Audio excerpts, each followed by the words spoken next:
नाज़रीन, इस प्रोग्राम में एक दफ़ा फिर आपको खुशामदीद कहते हैं। आप कैसे मैसेज शामिल करते हैं? सेठी साहब, एक ऐसे में हमें आया है और उन्होंने कहा है जी कि मोहसिन साहब है, उन्होंने कहा है जी कि क्या आप जो हमारे मुल्क का सियासी निज़ाम है इसको कोलैप्स होता हुआ देखते हैं इस जाली डिग्री के इशू के ऊपर, इसकी वजह से? देखिए, पहले ये तवक्को थी, ये इम्कान था कि 1100-1200 पार्लियामेंटेरियंस से मेरा ख्याल है 150-200 के करीब इफेक्ट होंगे। अब जिस तरीके से पार्लियामेंटेरियंस ऑब्जेक्ट कर रहे हैं और हमें गाली गलौज हो रही है हमारे ऊपर, लगता है ऐसा कि शायद ज़्यादा ही निकल आए, 300-400 भी हो सकते हैं। मगर ये 300-400 को एक्सपोज करते करते काफ़ी वक्त लग जाएगा। इसलिए अगर ये ऐसे होता भी है तो बाई इलेक्शंस हो सकते हैं। मेरा नहीं ख्याल कि इस सिस्टम को कोई डायरेक्ट खतरा है इससे। या तो होता ना कि एक बटन दबाते और 400-500 लोग डिस्क्वालीफाई हो जाते, ये तो वक्त लगेगा और पिटिशंस आएंगी जाएंगी, इस किस्म की चीज़ें ज़्यादा बाई इलेक्शन से तो वो फिर ये नहीं प्रपोज करेंगे अगर 150-200 अरकान फारिग हो जाते हैं तो वो कहेंगे जी फिर मिड टर्म 150-200 हो भी जाते हैं तो ये 10%। ये उस दिन भी बात की थी किस हाउस से होते हैं ये। हाँ, किस हाउस से होते हैं, किस पार्टी से होते हैं। मेरा ख्याल है ये इक्वली सारी पार्टीज का नहीं होगा, कुछ किसी पार्टी से ज़्यादा होगा, किसी से कम होगा। और तो मेरा नहीं ख्याल इसको कोई डायरेक्ट सिस्टम को खतरा है इससे। अरे सेठी साहब, एक और हमारे व्यूअर हैं, उन्होंने कहा है जी कि मीडिया जो है वो रिस्पॉन्सिबिलिटी का मुजाहरा बहुत सी जगहों पर नहीं करता और अक्सर औकात ऐसे स्क्रॉल यानी टिकर्स को कह रहे हैं चल जाते हैं जिनकी कोई अहमियत, जिनकी कोई बेसिस नहीं होता। सही कह रहे हैं। मीडिया ये नया मीडिया है, न्यू मीडिया है, जवान मीडिया है, नई इनको आज़ादी मिली है। बहुत हद तक ट्रेनिंग है और कुछ हद तक नहीं भी है, तो ये चीज़ें गलतियाँ होती हैं। नए मीडिया में हमेशा ऐसे होता है। आप 5 साल के बाद ये चीज़ें नहीं रहेंगी, वो हिस्ट्री चल जाएगी और वो सारी आयरन आउट हो जाएंगी रिंकल्स। तो तनकीद जायज़ है, मगर फ़िक्रमंद नहीं होना चाहिए। ये सारी चीज़ें, छोटी छोटी चीज़ें चलती रहती हैं। अच्छा, हमारे साथ कॉलर है शुएब साहब। अस्सलाम वालेकुम।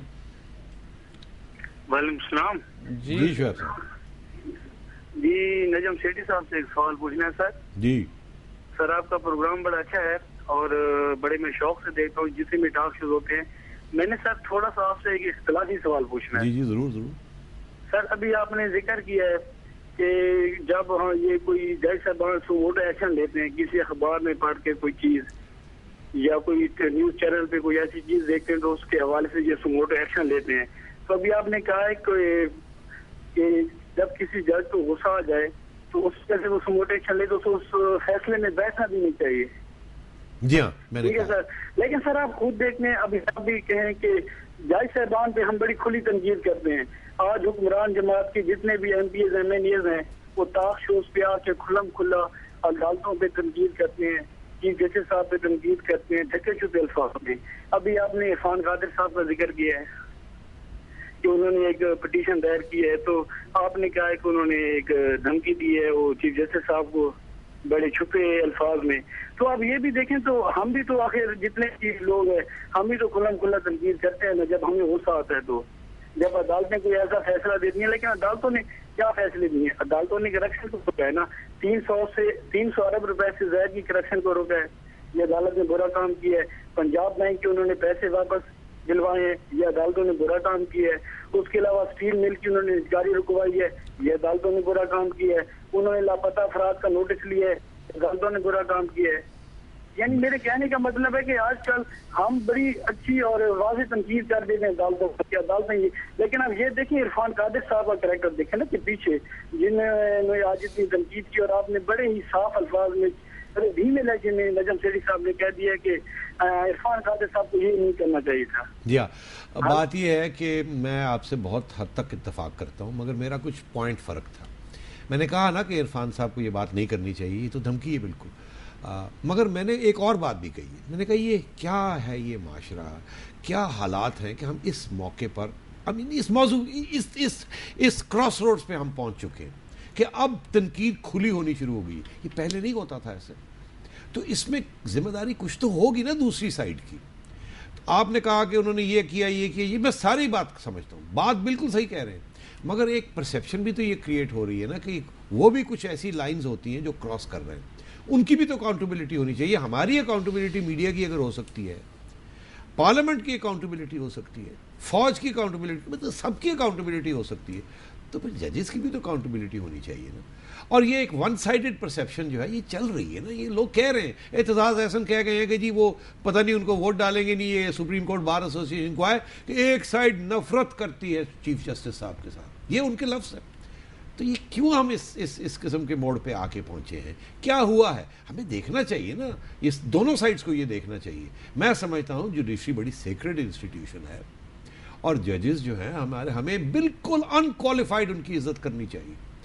मगर देखिए इज्जत करवाई भी जाती है, इज्जत हाथ पे ऐसे नहीं मिल जाती, इज्जत के लिए कुछ करना भी पड़ता है और अच्छे काम करने पड़ते हैं और न्यूट्रल लगना भी पड़ता है।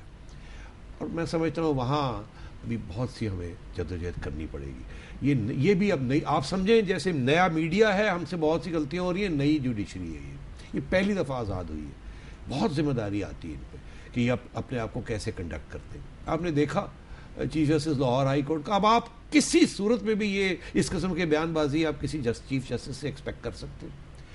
तो गलतियां दोनों साइड पे हैं, हमें एहतराम करना चाहिए, ज़रा ख्याल से काम करना चाहिए। बहुत ख़तरनाक मोड़ पे हम खड़े हैं, हम बहुत इज्जत करना चाहते हैं जुडिशरी की, मगर जुडिशरी को अपनी इज्जत करवानी भी चाहिए। सेठी साहब, ये कुरैशी साहब हैं हमारे साथ। अस्सलाम वालेकुम जी।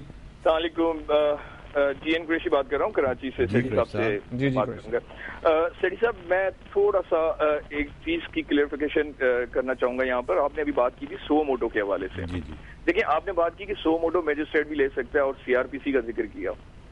सेठी साहब, सीआरपीसी में सो मोटो का कोई कॉन्सेप्ट ही नहीं है, कोई प्रोविजन ही प्रोवाइडेड नहीं है। ये सिर्फ और सिर्फ कॉन्स्टिट्यूशन में अंडर आर्टिकल 184 सबसेक्शन 3 में 3 इंग्रेडिएंट्स के साथ बाइंडिंग है। मैं तो कहता हूं कि हाई कोर्ट के जज के पास भी ये सो मोटो का पावर नहीं है। वो ले रहे हैं, एक अलग चीज है जिसपे बहस की जा सकती है। अंडर आर्टिकल 199 में भी ये पावर हाई कोर्ट के जज के पास नहीं है सो मोटो का। उसकी रिपोर्टेड जजमेंट मौजूद है जिसमें यही चीफ जस्टिस इफ्तिखार मोहम्मद चौधरी साहब ने 2000 में पीएलडी सुप्रीम कोर्ट 2001 में इफ्तिखार चौधरी साहब जज थे और उनके साथ दूसरे जज थे हामिद अली मिर्जा साहब। ये जजमेंट आई थी कि high court does not enjoy the jurisdiction of suo moto under article 199। तो ये मैं थोड़ा सा क्लैरिफाई करना चाह रहा था। सीआरपीसी तो दूर की बात है, कॉन्स्टिट्यूशन में भी ये प्रोविजन प्रोवाइडेड नहीं है हाई कोर्ट के जज या मैजिस्ट्रेट। थैंक यू, बड़ी मेहरबानी फॉर दिस क्लैरिफिकेशन। मैं वकील नहीं हूँ, सो मैं I can't disagree with you और एग्री विद यू, मगर अगर आप कहते हैं तो ठीक है, हो सकता है कोई और वकील कुछ और पॉइंट रेज कर दे। मेरा इंप्रेशन ये था कि अगर सुओ मोटो एक्शन लिया भी जाता है तो ज़ाहिर है एक जज्बात के तहत वो लिया जाता है ना। तो जज को जो जज सुओ मोटो एक्शन लेना चाहता है तो उन्हें चाहिए किसी और जज के हवाले वो केस कर दें और कहें इसको ज़रा गौर से देख लीजिए, ताकि वो एक न्यूट्रलिटी जो है वो रह जाए। जब अखबार में एक चीज़ पढ़ी जाती है, एक जज साहब पढ़ते हैं और नाराज़ हो जाते हैं, समझते हैं ये ज़्यादती हो रही है, जस्टिस मिलनी चाहिए, तो ख़ुद उसको नहीं डिस्पेंस करनी चाहिए, किसी और के हवाले कर देनी चाहिए, बिकॉज उनकी तो एक ऑलरेडी ओपिनियन उन्होंने फॉर्म कर लिया होता है। तो that's all that I was trying to say. साहब, जावेद साहब हमारे साथ लाहौर से। अस्सलाम वालेकुम जी। जी जावेद साहब जी, मेरा नाम जावेद है और नौजम सेठी साहब से बात करना चाह रहा हूँ। जी हुजूर। अभी थोड़ी देर पहले आपने फरमाया था कि कोई आदमी कोई पार्टी का आदमी जो है ना, वो ये महसूस कि कोई चीफ जस्टिस के साथ कोई बात करे कि ठीक है जी वो सही कर रहे हैं। आम आदमी का यही है कि वो जो भी है वो एक तरफा जो भी कर रहे हैं।